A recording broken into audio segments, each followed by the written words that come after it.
We have sadness. We have confusion. We have despair, hopelessness.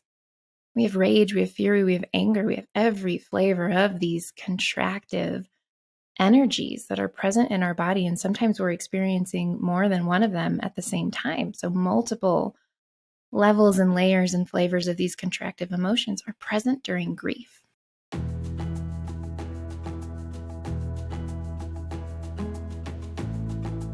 Hey friends, welcome back to the Make It Inevitable podcast. I am your host, Stephenie Zamora, and today I want to talk about the art of transmutation, what it is and how we use it to step into our fullest expression and create a fully aligned life, as well as create really important changes in the world around us, whether that is globally, locally in our communities, or within our home and our most immediate and important relationships.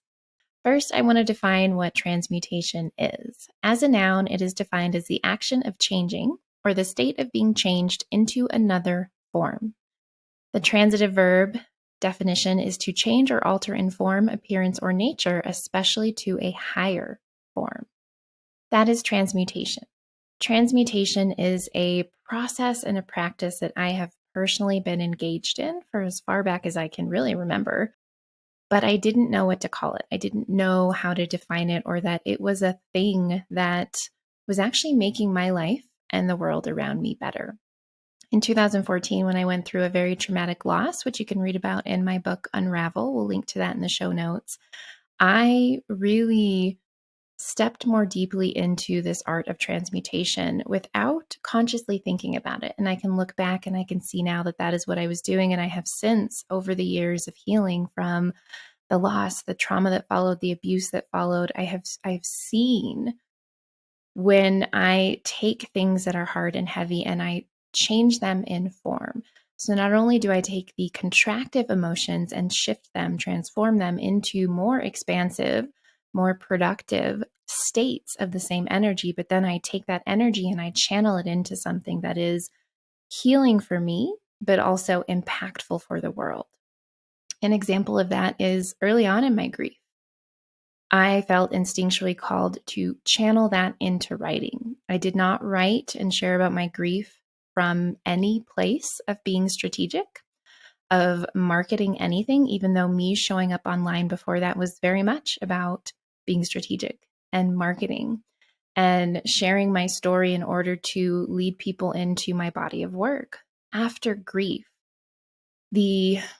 after my loss, I should say, not after grief, while I was grieving that loss, there was so much raw energy and emotion in my body at any given time. Anyone who has experienced a loss, who has experienced grief, knows that there is so much emotion that comes with that. So many different flavors of emotion, contractive emotions in particular.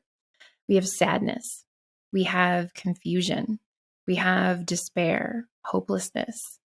We have rage, we have fury, we have anger, we have every flavor of these contractive energies that are present in our body. And sometimes we're experiencing more than one of them at the same time. So multiple levels and layers and flavors of these contractive emotions are present during grief. Now, I want to quickly pause and say that transmutation is not about bypassing our emotions. So it's not about skipping ahead. It's not about saying, ooh, I'm feeling grief. I'm feeling rage and fury. I'm feeling sadness, heartache, whatever the contractive experience is. And then saying, I'm going to jump ahead and I'm going to turn this into something good. We do that a lot with the hard things in life. We even have sayings, everything happens for a reason. One day you'll see the lesson. This will be a gift. And we try to jump ahead to that. And something that I said very early on in my grief, because it was something that I had to learn, is we have to leave the lessons where they lie. Meaning, if there is a lesson and a gift from this contractive experience, from the loss, the trauma, the grief, whatever it is that you're experiencing or walking through, the lesson lives where the lesson lives. You can't bypass the emotion, the contractive state, the hard and heavy parts of it, and jump to the lessons. And we'll do that. We'll try to do that. We say all of those things that can be so frustrating to those who are struggling, but we'll even say them to ourselves. God never gives me anything more than I can handle. Everything happens for a reason. This is shaping me into the person that I'm here to be. That's a thing that I teach. That is not true if you don't live out and live through and move through what it is that you have to move through to get to that lesson and that truth. You cannot be shaped by something that you're unwilling to feel. You cannot truly transmute something contractive and heavy and hard into something expansive and purposeful and productive without feeling it first. You may be able to convince yourself that you have. You may be able to extract lessons and wisdom from what happened, but you're doing it intellectually. You haven't found your way to that. You haven't felt your way through everything so that you can drop more deeply into yourself, into your truth, so that you can learn the exact lessons and wisdom and gain the gifts that you're meant to get. If you haven't felt through it, you just can't do that. So we try to jump ahead. And so I want to be very clear with transmutation. This is not a tool to bypass. If you use it in that way, you're not really transmuting. You're actually just skipping ahead. You're actually just taking the contractive emotions and stuffing them further into your body. You're bypassing. You're skipping it altogether. You're not feeling your way through what's present in your body. Feeling our emotions is critical to transmuting them. You can't just intellectualize. I'm feeling angry, but I don't want to feel angry, so I'm going to actually stuff the anger down, and I'm going to intellectually shift my thoughts about why I'm angry into a righteousness. I'm going to go out and I'm going to get big and angry around the things that feel important to me. You didn't transmute. You intellectualized. And that anger is still in your body, which will actually block you and hinder your ability to do the thing that you think you're doing. It will show up in different ways. It will make you sick. It will weigh you down. Transmutation is not about bypassing. At no point in the process of healing and growth and making impossible things inevitable do we bypass, which means we have to have that relationship to our emotions. More importantly, and we have been building towards this conversation throughout all of the episodes, especially the emotions episode, which we'll also link to in the show notes.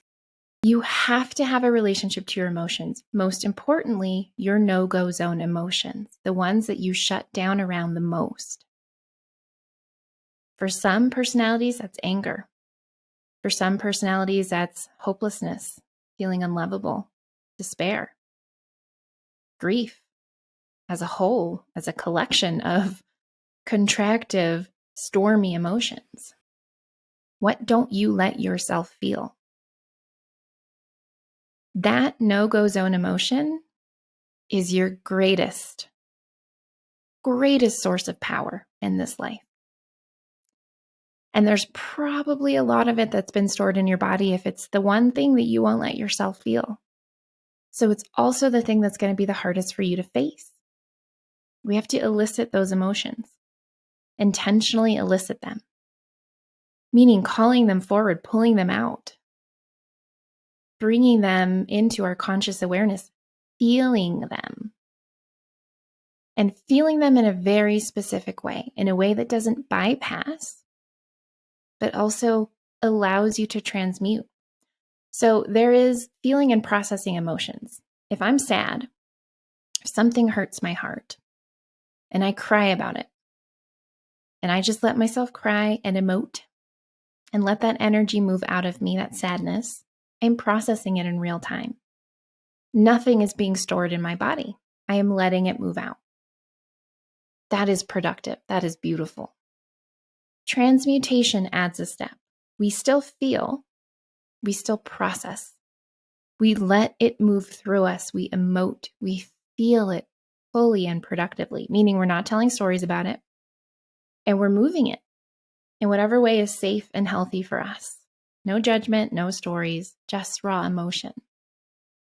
But these really big contractive emotions, especially our no-go emotions, when we're transmuting, we're not just feeling and moving it out of our body. We are actively shifting its form. Grief becomes love. Anger becomes a fiery, directed passion. Fear becomes excitement. One of my favorite quotes, and I will find the author and we'll put it in the show notes because I can never remember it. I think it's Fritz Perls. We'll look it up. Is that fear is just excitement without the breath. So this is one of the examples of transmutation that I feel is easiest for most of us to understand. So fear is just excitement without the breath. If I'm feeling afraid, I'm going to speak on stage. That's what they say is people's greatest fear above death is public speaking. So I'm going to my first TED Talk. Let's all visualize that for me. Let's all manifest that together. I'm going on stage for my first TED Talk. I'm feeling fear. It's a normal human emotion. Fear is excitement without the breath. When I breathe into fear, and I can shift the baseline state of fearful, terror, into this nervous, giddy, excited energy that can then propel me forward. Can actually make the talk that I go out and give that much more powerful and impactful. Same energy. Whereas if I just feel and energize the fear, or I go into story around the fear, I go out there and I fumble over my words and I'm overthinking everything and I'm telling stories about that one woman who looks like she's rolling her eyes and what that means about me and everybody hates me and I should never have done this. Imposter syndrome all around. I can't be as impactful with that energy. So I either have to move it, just get it out of me somehow, shake it out before I go on stage so that it's not an energy that is limiting my ability to show up fully expressed and contribute in the way that I'm called to contribute. Or I can transmute it. I can breathe into it. I can shift its form from fear and terror to nervous, giddy, excited energy that can then be channeled. And that's another piece of transmuting is that we don't just change it in form. I don't just go from feeling fearful to feeling nervous and giddy and excited. I then channel it. Transmuted energy and emotion is so potent and powerful. But it, just like contractive emotions, can make us sick if it doesn't leave the body. It's not just about getting it out of the body. That's important. That's processing. That's not storing things in our cells. It's about channeling it in a very specific way. If I am turning fear into fuel by turning that terror into this nervous, giddy, excited, amped energy, I can then channel it. I can then use it differently, productively, not just for me, but for the world. This is an art form that makes our purpose work, our purpose expression, so much more potent and impactful. And if you're here, if you're in this community with me, if you're on this journey with me, I know that you care about living your fullest expression. That is like all I talk about. If you don't care about that, you would just find me annoying because I won't shut up about it. I know that you care about living your fullest expression and contributing to the world in some way, in the way that you are meant to. Not the way anyone else thinks that you should, wants from you, the way anyone else does. You are here to be you, fully expressed, fully aligned. The art of transmutation is such a big piece of being able to do that. In order to use this practice, this process, to live from it, to take the emotions that you're experiencing and channel them in a productive way, in a way that creates change for everyone, you have to feel your feelings. So I completely skipped over my story and went right into teaching. That is what I did with grief. I felt my grief fully. I did not bypass the feeling of the grief, but I transmuted it. I didn't just wail and sob and fall to my knees. I didn't just rage at the night sky. I did all those things. And I shifted the form of the energy in such a way that it could then be channeled outward. And I wrote. I channeled my grief into words that were as much for me as everyone else, that had no ties at the time to my business. I wasn't helping people with grief and trauma at the time. I was helping people find their passion, build a life and business around it. Wasn't even fully owning purpose work like I do now. Didn't make any sense from a strategic business perspective for me to write about grief. In fact, there were times I lost clients over it. There were times I had people come to me wanting to do business branding work who would then message me and say, it seems like you're going through something right now. Maybe this isn't a good fit. Maybe this isn't the right time to hire you. But still, I couldn't stop, because in transmuting, going beyond just processing my feelings, it would transmute it into another energy, which would then channel into a different form that would then go out into the world and help others through their grief journey. And all of this for me there was no conscious intention to it. I still didn't really understand what I was doing. And again, we do not use this to bypass. I was already an open channel.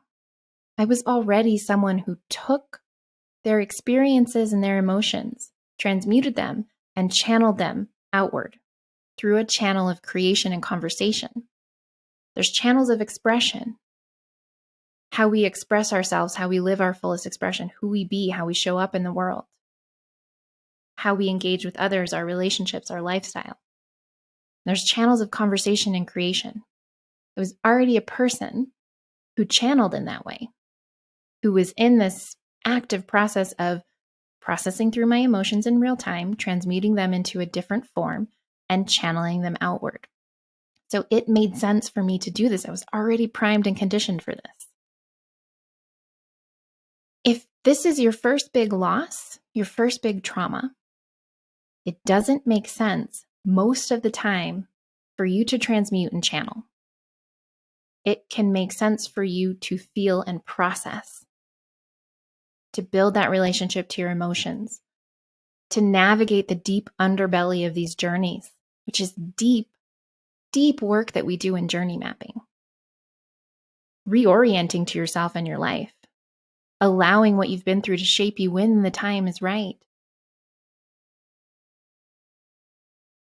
You may be at a point where you have been deep in the underbelly of the journey. You have been processing, you have been feeling, you have been healing. You've been reorienting to yourself. And now you're ready to transmute. But maybe you're not ready to channel that. There are stages to this. So please don't look at my example as a guidepost for this is how it should look. There are stages to this. Depends on who you are and where you're at. When we go through these challenging chapters and big life transitions, they alter who we are to one degree or another. So even if you were somebody who channeled your expression, that might have changed. You might need to get to know yourself more. You might need to work through the process again of coming into alignment with who you are. Start over with, what is my purpose? Who am I here to be? What do I care about? You might be in that stage. So there is no right way to move through this. There are steps to this process. There's an order in which it works, in which we live it, we work it. Discernment. If you are still deep in the underbelly and your work is that you need to feel and process and reorient to yourself to try and jump ahead to channeling it in a productive way that then affects the world, can be bypassing. You're trying to rush the process. So you really have to understand where you are in this process and really have to know yourself. I have a deep relationship to my purpose, the seed of my purpose, as well as the way my purpose wishes to express itself. The way that my purpose expresses changed organically as I went through grief and trauma and abuse. The channel stayed the same for the most part. Writing, content, video, being online, having conversations, business. The channel stayed the same for me. The conversations evolved. The way that I was shaped as a person and a leader and a coach evolved. So understand that there's a process. And I'm going to invite you to my upcoming masterclass where we're going to go through all of this. So stick around for that invitation. Jump to the show notes if you're eager to learn more. But know that it's a process and there are phases. And we don't always need to jump right into expression. We may be in the stage of, I need to build this relationship to my grief, to my emotions, my anger. I need to feel again. I need to acknowledge my no-go zone emotion and really work with it before I can even transmute it into the more expansive and energized and potent side. And if I can do that, I might need to use it for me first before I can channel it. There are stages to this process. The other piece of transmutation is waking ourselves back up to what is going on in the world. There is a lot of horrible things happening. There is a lot of pain, trauma, grief, harm, sadness, heartbreak. There's a lot of scary things going on in the world. And because we're so inundated with this, we tend to dissociate and to become desensitized because it's so much more than our souls can handle, than our hearts can carry.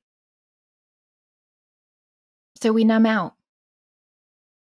We become desensitized. We dissociate. We scroll right past that horrific thing and right past the next one. And we mute it. Those things need to be looked at.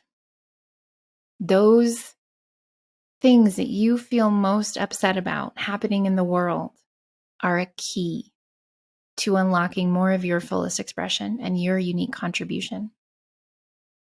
They allow us to see what matters most to us. And when we can feel how we feel about them, when we can feel the heartbreak, the sadness, the rage, the fury, we have accessed our power to create change. Our ability to rise up, to take a stand that creates ripples, that disrupts the world around us, that disrupts generational trauma, that changes the world globally. And this doesn't mean that you have to be on the front line of rallies and marches and causes. That might be what it means for you.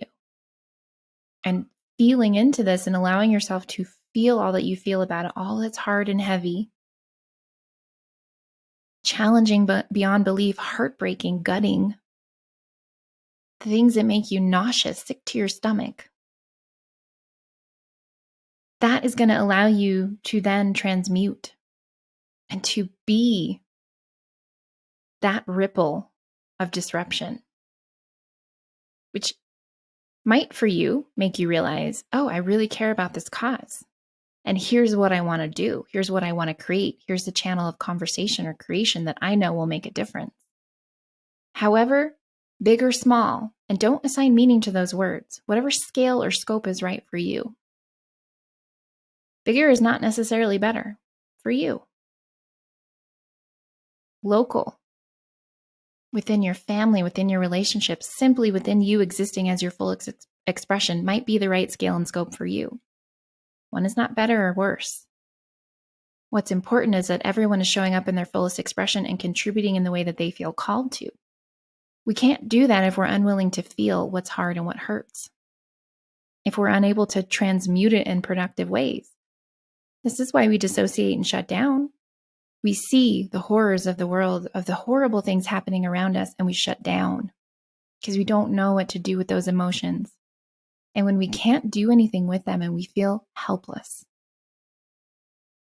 that just makes us sick and anxious and depressed. So we shut down and we call it self-care. And there are times that is necessary to take care of ourselves, to rest. But if we're shutting down, We're muting everything, all of the expansive experiences and emotions, all of the things we desire. We are not fully stepping into who we are here to be because part of us is shut down. We're not feeling everything that's there for us to feel. It's still affecting us. We're just not connected to it. And in feeling this, knowing how to process our emotions in a healthy and productive way, we can then transmute it. And we can turn our hopelessness, our despair, our sadness, our grief into a love that impacts the world. Even if that's just us walking around in our day-to-day, feeling our hearts, having our hearts be open, being and embodying love. Or if that's going out and creating a movement, a business, a podcast, writing a book, making our art, recording our album. Both matter. These are the channels that we can transmute contractive experiences into productive and expansive ones that are so potent and channel them outward. And we start to create change, not just for ourselves and our lives, but for those around us. We start to disrupt generational patterns, systemic patterns that cause harm, that perpetuate harm, simply by feeling our feelings fully and learning to work with them in a very specific way, not just processing them, processing and transmuting and then channeling them. Nothing gets stored in us. And not only are we free and clear of that, do we have more freedom and leverage in ourselves to create what it is that we want, to be who we're here to be, but we have channeled that in such a way that everyone else is affected positively, that real change can occur. That is the art of transmutation. This is some of the most important work that I have done in my life. And I have spent the last several years really understanding the process, really making sense of it. I am process oriented. Everything about my work is process oriented. That means that I seek to understand the process that is at play. When you can understand the process of something, you understand the mechanisms and you can model it. And I am really good at taking these things that I just live, that other people just live, and breaking them down into something that can be understood and lived, that you can take and actualize in your life. You can make it a part of how you work with your emotions, a tool in your toolbox for full expression and contribution and creating change in the world around you, around what matters most to you, whatever scale or scope. And I finally feel ready and so excited to teach you this process. And so I'm so excited to invite you to the Art of Transmutation. It is a 3-part masterclass. It will take place on March 14th, 15th, and 16th. We'll be on Zoom. If you attend live, you'll get access to some great bonuses, including a custom acupressure recording for you that will help you with your biggest blocks around showing up fully expressed, around processing and feeling your emotions, around your no-go zones, your traumas, your limiting beliefs, whatever it is that feels like your biggest stopper. I will create a custom acupressure recording for you that will help repattern that and rewire that and eliminate it.